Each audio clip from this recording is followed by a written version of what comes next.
بہت سارے لوگوں کو کھانا کھانے کے بعد معدہ میں جلن اور تیزابیت کی شکایت ہو جاتی ہے، جس کی وجہ سے وہ مستقل پریشانی کا شکار رہتے ہیں، کیونکہ ایسی حالت میں سانس لینے سے بھی کھایا پیا باہر آتا ہوا محسوس ہوتا ہے اور معدے میں جلن اتنی ہوتی ہے کہ ٹھنڈا یخ پانی بار بار پینے کے باوجود پیٹ تو بھر جاتا ہے لیکن پیاس ختم ہونے کا نام نہیں لیتی۔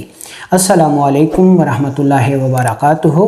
میں ہوں آپ کا میزبان حکیم لیاقت علی کھیچی اور آپ دیکھ رہے ہیں ہمارا YouTube channel Urdu health point, اور آج کا ہمارا موضوع ہے کہ معدہ میں ہونے والی تیزابیت، گیس اور بدہضمی کے اسباب کیا ہیں اور ان کا غذائی علاج کیا ہوگا تاکہ اس اذیت سے ہم مستقل طور پر جان چھڑوا سکیں۔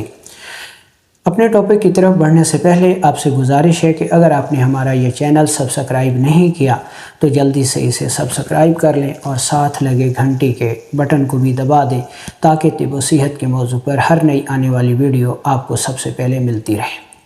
تو دوستو، آج ہم اس موضوع کو 3 طرح سے ڈسکس کریں گے۔ نمبر 1، معدے میں گیس کا پیدا ہو جانا، تیزابیت کا پیدا ہو جانا اور بدہضمی کا ہو جانا۔ دوستو، کسی بھی علاقے کے لوگوں یا عوام سے جب آپ اس بارے میں گفتگو کریں تو آلموسٹ ہمارا 90% طبقہ جو ہے وہ اس مرض کا شکار پایا جاتا ہے۔ گیس ہے، بدہضمی ہے، تیزابیت ہے، کھانا صحیح طرح ہضم نہیں ہوتا، دواؤں سے بیگ بھرے پڑے ہیں لیکن یہ مسئلہ ختم ہونے کا نام نہیں لیتا۔ تو اس کی وجہ کیا ہے؟ دوستو، جب ہم اس کی وجہ دیکھتے ہیں تو اس کی وجہ خود ہمارے اندر پائی جاتی ہے، ہمارے معاشرے میں پائی جاتی ہے، ہمارے لائف اسٹائل میں پائی جاتی ہے۔ ہمارا لائف اسٹائل جو ہے وہ بہت زیادہ سست ہو چکا ہے۔ ہم ورزش کا نام نہیں لیتے، کھانا کھاتے ہی لیٹ جاتے ہیں یا کام میں مصروف ہو جاتے ہیں۔ ورزش ماضی کا قصہ بن چکی ہے۔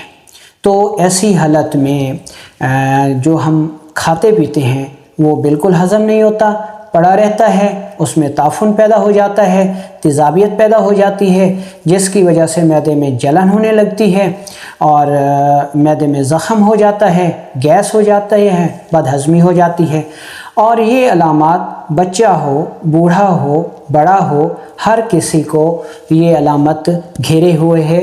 مطلب کہ ہر شخص ہی معدے کا مریض نظر آتا ہے اور اس پر ستم یہ کہ اومیپرازول اور اینٹی ایسڈ دوائیوں پر دوائیاں کھاتے چلے جاتے ہیں لیکن اسباب کو دور کرنے کی زحمت گوارا نہیں کرتے۔ دوستو، ہماری 90% عوام کا تو ناشتہ ہی چائے اور کیک ہے یا پھر نان اور چنے ہیں۔ یہ ایسی غذائیں ہیں جن کی وجہ سے ہمارا معدہ انتہائی ڈسٹرب ہو جاتا ہے اور اس کو زیادہ تیزاب پیدا کر کے ان چیزوں کو جو ہے وہ ہضم کرنا پڑتا ہے، جس کی وجہ سے معدے میں جب تیزابیت کی زیادتی ہوتی ہے تو گیس، بدہضمی، تیزابیت اور السر جو ہے وہ ہمیں گھیر لیتا ہے۔ دوستو، ہمارے نبی اکرم حضرت محمد مصطفیٰ صلی اللہ علیہ وآلہ وسلم نے فرمایا کہ کھانا کھا کر 40 قدم چل لو۔